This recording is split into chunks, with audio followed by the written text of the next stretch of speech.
Hey guys, I am Ibigandscary and bringing you another StarCraft 2 replay, this time featuring in the bottom right hand corner KillerKoala, our blue Terran, and in the bottom left we have TORAM, all in capitals, our red Zerg. Both players I believe are in Diamond. At TVZ is one of my favorite matchups of all time. It's super cool because you got the bugs versus the humans. It's very Star Trek, very Starship Trooper-esque. I love that movie. And any of you guys who have seen my previous replays featuring KillerKoala, you should be familiar with this build. It's the one where you go a lot of Ravens and it just wrecks house on everything Zerg. It's super cool. I'm going to outline just the basic details.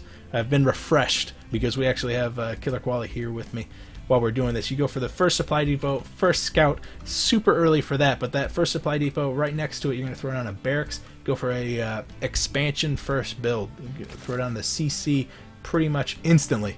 It's also pretty important for this scouting SCV to throw down an engineering bay at the expansion, just to delay that Zerg just a little bit, so that you can get up your own expansion.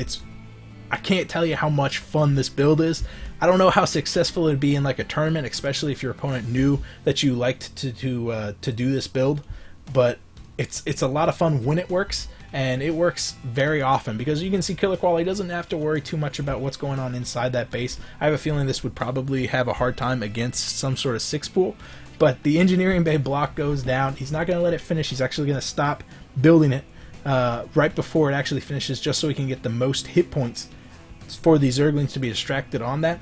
And then he's going to pull that SCV back, maybe check out the third, maybe check out the gas timing for the main. Doesn't have to worry too much because he's going to know that a spawning pool is going to be built shortly, and those Zerglings are going to have to expose themselves to, look at that timing, 845 out of 850. It's fantastic.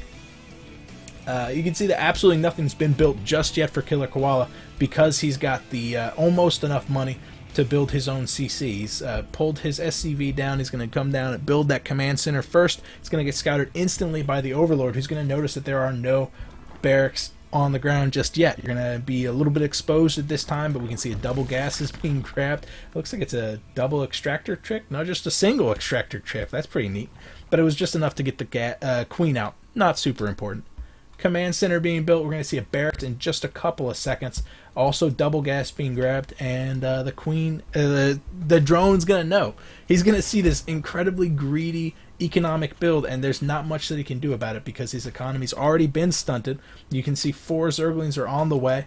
And this is what you don't want to do against this build, is you don't want to go and grab the third. You need to hit like a hammer as quickly as possible because they're super exposed right now. There's a command center on the ground. The barracks is just now being built. You also have to blow some money on the engineering bay, which we're going to see in a couple seconds is very, very handy later on because of those upgrades. But those Zerglings are wasting their time on the engineering bay, working its way down through that 800 hit points where they could be over here punishing that command center. Hitting that command center, maybe even trying to knock down this front door. 400 health for that supply depot. Those Zerglings could be within your mineral line in no time.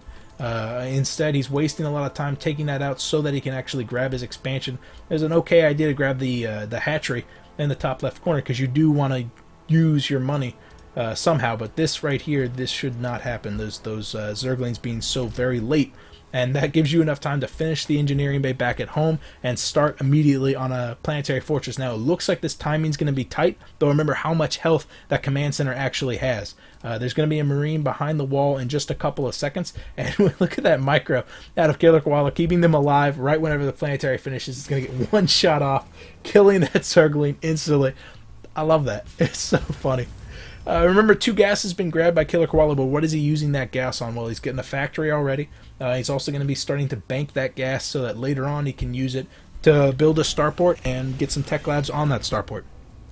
Barracks repositioning just for some added support around the planetary. It doesn't hurt to throw down your remaining supply depots around that planetary, give it a little bit of extra health, because this is whenever that all-in kind of roach push can really hurt you. And some added buildings around that planetary can add a lot of just static defenses to it. We can see here he's doing that with the bunker. Always a great idea. Throw in just a little bit of extra minerals because in the end you're Terran. The limiting resource for you is going to be gas.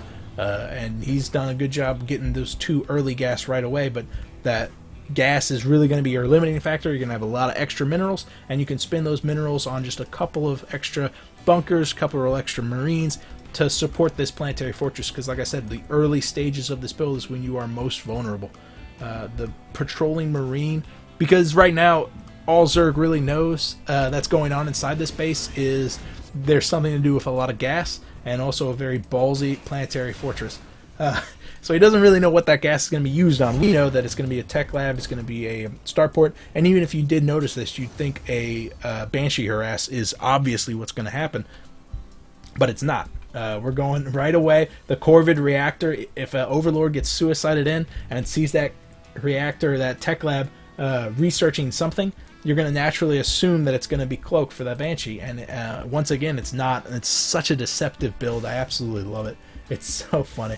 On the other side of thing, Zerg is reacting, macroing up. It's getting that +1 for its Zergling. It's getting that Roach worn out. If this was an all-in, a Roach all-in, it can be very successful. Like I said, it's very weak right now. That planetary fortress, the single bunker with the single marine, a lot of money is just being saved up because you need to throw down some more starports, get some more Banshees, Ravens out to actually deal with this. But you can see that the static defenses are going down, the command center being built. He's going to be taking a third in relatively short order, and that's what's awesome about this map, is it actually uses this map to its advantage. These destructible debris, you're going to land the command center here, take this expansion where it's relatively rare to see an Overlord there, and actually we can see the Viking coming out of that first starport. It will be killing that Overlord to keep that third protected. By the time, if it ever gets scouted, and I've seen matches using this build where the command center just never gets scouted in this bottom middle portion, as well as the top depending on the locations.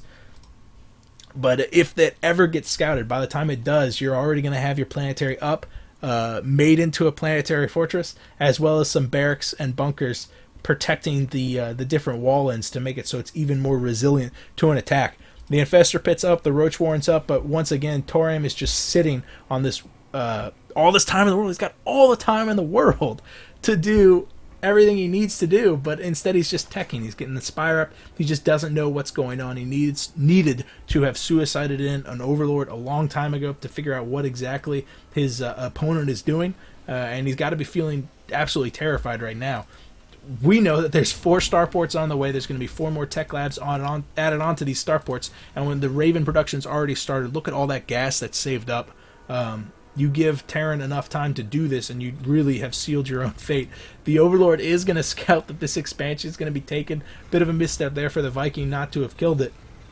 But, TORAM's just doing a good job of positioning. I wonder where that Viking is.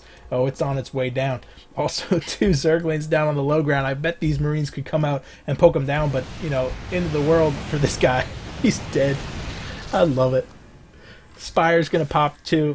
He's going to see that expansion's out. Probably going to expect to see a couple of mutas come out on the field just to harass with this hidden third. But with so many missile turrets in the area, it's going to be pretty well protected. And again, you can see that limiting factor, that gas that Terran desperately needs, is being banked right now. And it's because so many of these starports have just now kicked into high gear. See a 5th one being added on. Was there a 6th that I saw? No, just 5. Just 5, but they all have tech labs. They're all producing Ravens. 2 of them are out on the field right now and throwing some auto turrets down just to protect these destructible debris. Even though Zerglings aren't capable of taking down that destructible debris, they're going to have to pull back. And what does Zerg do? He goes for the hive. Even now, even right now, you could probably produce enough roaches to at least take out this expansion, probably this one too. The Ravens are incredibly intimidating when they're given enough time to absorb enough energy for them to throw down continually those auto turrets, but auto turrets do take energy, and even now you could only expect to deal with 4, maybe 5. You could definitely take down these destructible debris if you had a billion roaches, and those roaches can easily handle a solitary planetary fortress. I don't see how KillerKoala could repel an all-in from Zerg at this moment. But that's provided that the Zerg wasn't doing what he's doing, which is wasting a bunch of money on tech that he's not going to use. It's fantastic to have Infestors, don't get me wrong. Infestors are great in almost every matchup, but just not this matchup.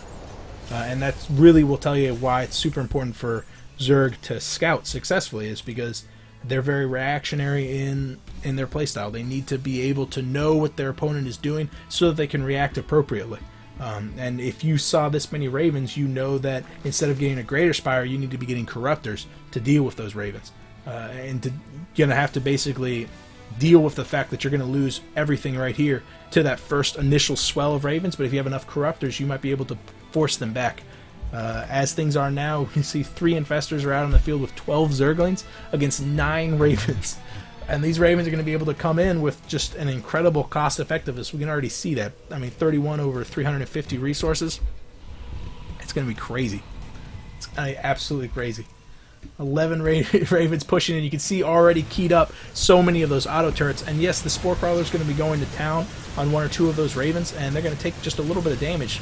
Ravens are pretty resilient. I mean, they've got only 1 armor, about 140 health, and they only need to be exposed to enemy fire for just a second so they can throw down all those auto turrets. All of a sudden, every tech structure that you can see has gone down. And by you can see as in like the enemy can see, the ravens can see. They took down the gas, they took down the spawning pool, which are pretty important units. But more importantly, they're going to town on the hive. So many of them are within range, and actually the ravens are returning to throw down just a couple more. Once that hive's down, this is something that I've been warning Zerg about for quite a while now, is not to leave your unit-producing structures, those the infestor pit, the spire, and whatnot, all bundled up like that, because one drop can be absolutely devastating. Remember, the high-sec auto turret has... the high-sec auto tracking has done, so the range for these auto turrets are 7, as well as the Terran building armor, which increases their armor by 2, and also increases the planetary fortresses, which we've seen in mass. Once the number of ravens is increased to this point, they really only need 50 energy each to be incredibly devastating. I mean, we've seen what half of these turrets have done to this Zerg base. At this point, it's really just mop-up. Zerg harvesters are beginning to fall, but more importantly, all the money that's represented right here is going to be going down in very, very short order. The corruptors are out in the field, but it's very much belated. Terran is just, he's 100% in control. And worse still, the ravens have to expose themselves for just a second of damage, and then they can just retreat to the auto turrets that have already been placed up. You can see there's even one defense drone that's in position too, and with so many auto turrets going to town on all these structures, you're going to be falling in just a couple of seconds. This is such a great build. If you guys want to have fun, do this. Especially if you're in one of the lower leagues where everyone's very shy and very afraid of pushing out and actually doing some early damage. This is the sort of thing that you can do pretty much 9 times out of 10 without having to worry too much about what Zerg is actually going to do. Once you get up to Diamond or Masters, you do have to worry about someone who's actually, you know, confident enough to realize that, hey, they're getting a planetary fortress at their natural, now's the time to strike, because if I let that go up, I'm going to be in for a world of hurt. So yeah, once you get up there, it can be kind of a double-edged sword, but we can see here that KillerKoala has absolutely ravaged his base, and it's 6106 for resources lost to 31. And I think the only thing he lost was the cancel on the engineering bay. It's incredible. Oh, it is fantastic. Oh, man. You guys are fantastic, too. Thank you very much for watching my cast. If you have a game you want me to cast, you could PM me here or on Reddit. One way or another, I will see you guys later. I'm Ibigandscary.